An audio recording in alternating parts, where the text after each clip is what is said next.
Barcelona 4 español 1। ये score line देखकर आपको लग रहा होगा कि बहुत कंफर्टेबल इजी विक्ट्री बार्सिलोना को मिली होगी, but actually it was not at all a comfortable victory. क्योंकि major part of the game in the second half हम सिर्फ एक गोल के लीड पर थे, just a goal. Most part of the game 2-1 का स्कोर लाइन था। हाँ, हमने फर्स्ट हाफ में बहुत बेहतरीन फुटबॉल खेला। हम गेम को अपने अकॉर्डिंगली कंट्रोल कर रहे थे, हम टेम्पो अपने अकॉर्डिंगली कंट्रोल कर रहे थे, पोजीशन में बहुत अच्छे थे, हम चांसेस क्रिएट कर रहे थे फ्रॉम एवरीवेयर, हम अच्छा डिफेंड कर रहे थे, हम एस्पानियोल को कुछ क्रिएट करने नहीं दे रहे थे, हम डोमिनेट कर रहे थे एस्पानियोल को फर्स्ट हाफ में। जिसके चलते हम जब फर्स्ट हाफ के एंड में जाते हैं तो हम 2-0 का स्कोर लाइन लेकर हाफ टाइम में जाते हैं, क्योंकि हमने तब एस्पानियोल को डोमिनेट किया था फर्स्ट हाफ में, एंड एस्पानियोल के पास कुछ नहीं था ऑफर करने के लिए फर्स्ट हाफ में। बट फिर आता है सेकेंड हाफ, और हम सेकेंड हाफ भी बहुत अच्छे से स्टार्ट करते हैं। देख कर लग रहा था कि शायद अगले 4-5 मिनट में हम एक और गोल स्कोर करेंगे और ये मैच को हम खत्म करके जेब में डाल लेंगे 3 पॉइंट्स। बट हम वो करने में सक्सेसफुल नहीं होते, एंड देन एक गोल आता है एस्पानियोल का। एंड जब एस्पानियोल गोल स्कोर कर देते हैं उसके बाद तो बार्सिलोना को देखकर लगता है कि ये सारा कंट्रोल लूज कर चुके हैं इस मैच से।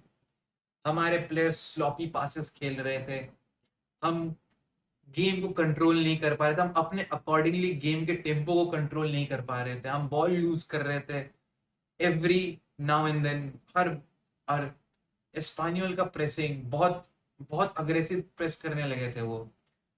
उस वक्त देखकर लग रहा था कि जो नेक्स्ट गोल आने वाला है ना वो शायद एस्पानियोल का है, क्योंकि कब हम गोल कंसीड कर दें, कहाँ से हम गोल कंसीड कर दें कुछ पता ना चले, इतना ज्यादा वल्नरेबल हम हो गए थे उस गोल का, वो स्पानियल के फर्स्ट गोल के बाद।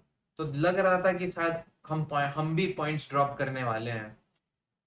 तो मुझे कुछ फर्क नहीं पड़ता था कि चाहे हम 4-1 से जीते या 2-1 से जीते, वे 1-0 से जीते, मुझे इस मैच से सिर्फ 3 पॉइंट्स चाहिए था। क्योंकि अगर आप कॉन्टेक्स्ट को देखें तो कल रियाल मैड्रिड ने जिरोना के अगेंस्ट पॉइंट्स ड्रॉप किया, उन्होंने अपने होम पर ड्रॉ खेला against Girona, they drop 2 points. तो हमारे पास एक गोल्डन अपॉर्चुनिटी था कि हम जो जो हमारा जो लीड है उसको हम और बड़ा बनाए, और हमने आज कैपिटलाइज किया। हमने उस लीड को 9 पॉइंट्स का लीड बनाया। So right now we are 9 points clear of Real Madrid. तो ये एक बहुत बड़ा एडवांटेज है, क्योंकि अब सीजन में लीग में सिर्फ 7 मैचेस बचते हैं, 7 मैचेस, तो हमारे पास 3 मैच का बफर है, 3 मैच का। तो ये एक बहुत बड़ा एडवांटेज है। बट हम जो काम बहुत आसानी से कर सकते हैं, कंफर्टेबली कर सकते हैं, हम उस चीज को इतना डिफिकल्ट क्यों बनाते हैं, ये मुझे समझ नहीं आता। ये मैच को हम बहुत इजीली जीत सकते थे, फर्स्ट हाफ में शायद हम 3 गोल स्कोर कर देते, या फिर सेकंड हाफ स्टार्ट होते हम 3 गोल स्कोर करके हमारे इंपॉर्टेंट प्लेयर्स को रेस्ट दे सकते थे। हम लामीन को रेस्ट दे सकते थे, पेड्री को रेस्ट दे देते, एरिक गार्सिया को रेस्ट करने का अपॉर्चुनिटी मिल जाता। इन सारे प्लेयर्स को हम रेस्ट दे सकते थे। जेरार्ड मार्टिन को हम रेस्ट दे सकते थे, बेचारे इंजर्ड हो गया वो, उसको हम रेस्ट दे सकते थे, क्योंकि हमारे पास चैंपियंस लीग के लिए सेंटर बैक्स नहीं है, नहीं है हमारे पास सेंटर बैक। क्रिश्चियनसन पूरा सीजन आउट इंजर्ड है, ठीक है। जेरार्ड मार्टिन इंजरी हो गया, पता नहीं उसका इंजरी किस टाइप का इंजरी है, कितना ज्यादा बड़ा इंजरी है तो पता नहीं, but he was out injured आज के मैच में। कुबारसी रेड कार्डेड है तो सस्पेंडेड है नेक्स्ट मैच के लिए। हमारे पास बचा कौन? Eric Garcia and Araujo, these 2 players only, non centre back pairing, यही 2 बचे। तो हमारे पास चांस था कि हम इजीली ये मैच को जीत कर अपने मेन प्लेयर्स को रेस्ट दे देते, जो जिनको हमने आज खिलाया। बट हम अपना काम खुद डिफिकल्ट बनाते हैं। जो चीज आसानी से किया जा सकता है उसको हम डिफिकल्ट बनाकर, पता नहीं इनको क्या किक मिलता है कि नहीं, आसान तरीके से तो नहीं जीतना, टफ करना है, टफ। स्पाइनल खेलने नहीं आई थी आज। फर्स्ट हाफ में देखकर लग रहा था कि स्पाइनल से 11 प्लेयर्स को फील्ड किए हुए हैं, उनको खेलना नहीं था फुटबॉल। ऐसा था फर्स्ट हाफ का परफॉर्मेंस उनका। हम इजीली जीत सकते थे और अपने प्लेयर्स को रेस्ट दे सकते थे, बट हमने नहीं किया। हमने लाइफ डिफिकल्ट बना, हमने 90-90 मिनट इन मेन प्लेयर्स को रगड़ दिया। मतलब जो फर्स्ट हाफ था, पूरा फर्स्ट हाफ हमने डोमिनेट किया, फिर सेकेंड हाफ में हमने पूरा कंट्रोल लूज कर दिया, और majority of the second half हम 2-1 के स्कोर लाइन से ये मैच में लीड पर थे। बट फिर अचानक से हमने 2 मिनट के अंदर 2 गोल स्कोर कर दिया और हमने ये स्कोर लाइन को 4-1 बना दिया। अब किसी ने अगर मैच नहीं देखा होगा तो उसको लगेगा कि बार्सिलोना कितना कंफर्टेबली ये मैच जीती होगी, बट हम कंफर्टेबली नहीं जीते थे। हम शायद आज पॉइंट्स ड्रॉप भी कर सकते थे। एंड फरान टोरेस आज 2 गोल स्कोर करता है, फरान टोरेस। और जो सेकंड गोल उसने स्कोर किया, क्या फिनिश था वो। ही स्कोर्ड अ हेडर गोल।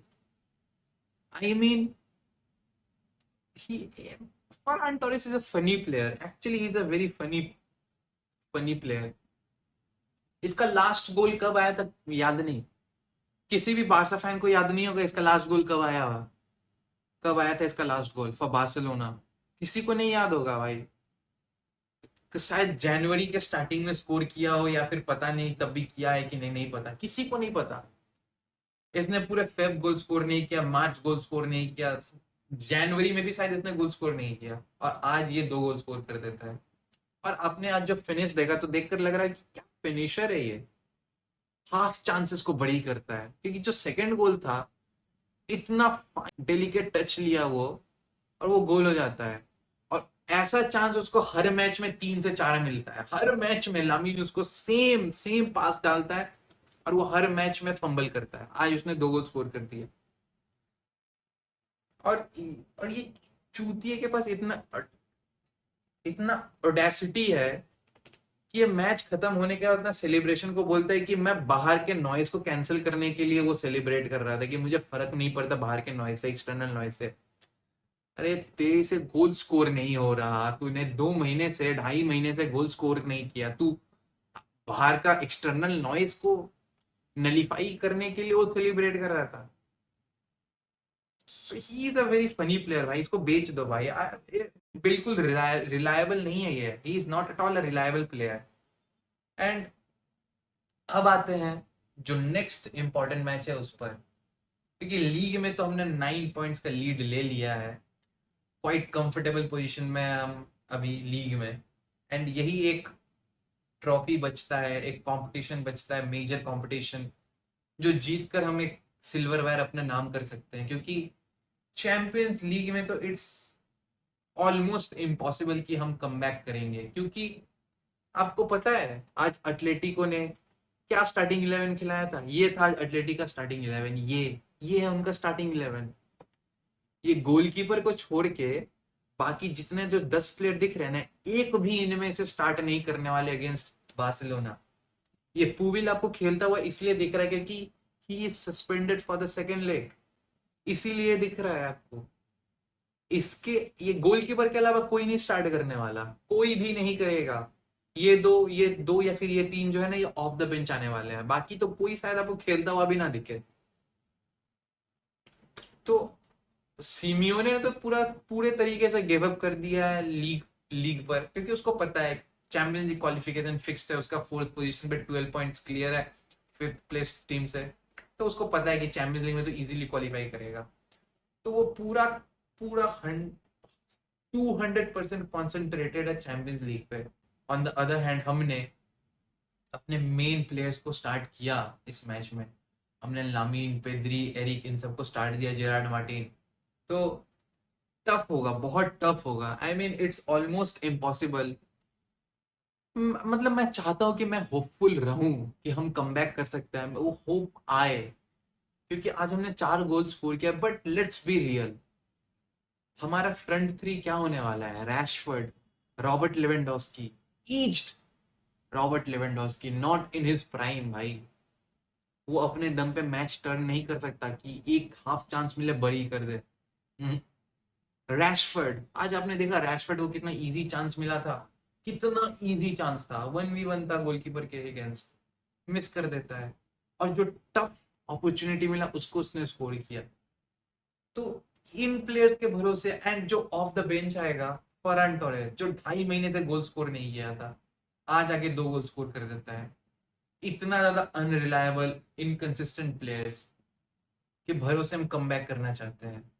हाँ, एक पॉजिटिव है कि आज के मैच में फ्रेंकी डियोंग वापस आ जाता है इंजरी से, बट जो इस सीजन चलते रहा है बार्सिलोना के लिए सेम स्टोरी कि एक प्लेयर इंजरी से वापस आता है, दूसरा प्लेयर उसके जगह ले लेता है, इंजर्ड हो जाता है।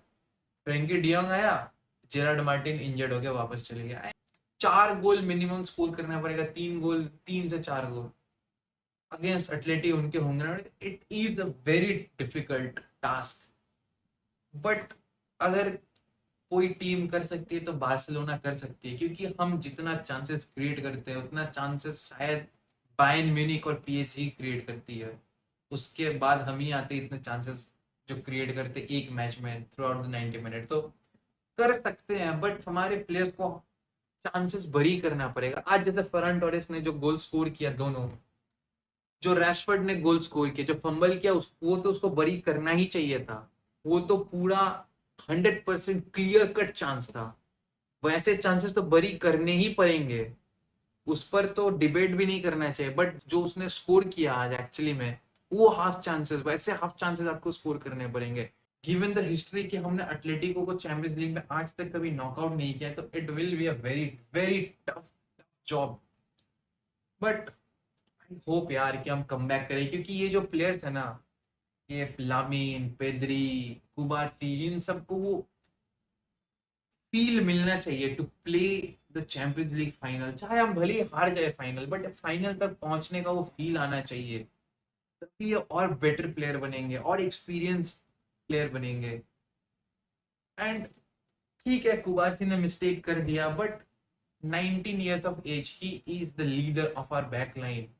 I mean, he has no business to start each and every match for Barcelona पड़ेगा। एंड आई होप यार कि ये बूढ़ा रॉबर्ट लेवेंडोस्की, लंगड़ा फरहान टोरेस एंड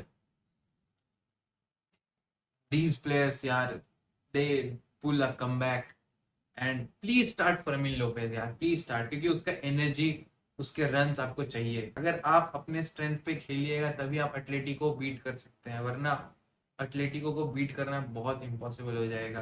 और उनके पास इतना ज्यादा एडवांटेज है, सारा एडवांटेज उनके फेवर में है। 2 गोल्स का एडवांटेज, उनके होम ग्राउंड पे match, कुबार्सी red card, Gerrard Martin injured हो गया, तो it's a very tough task. But करो यार, करो, show your mentality, Hansi Flick German mentality दिखाओ यार। So that's it for this video. Please इस वीडियो को लाइक करें, चैनल को सब्सक्राइब करें। आप अपना अपना opinion and thoughts about this game and second leg जो एथलेटिक अगेंस्ट खेलने वाले उसके बारे में बताएं। मिलते हैं अगले वीडियो में।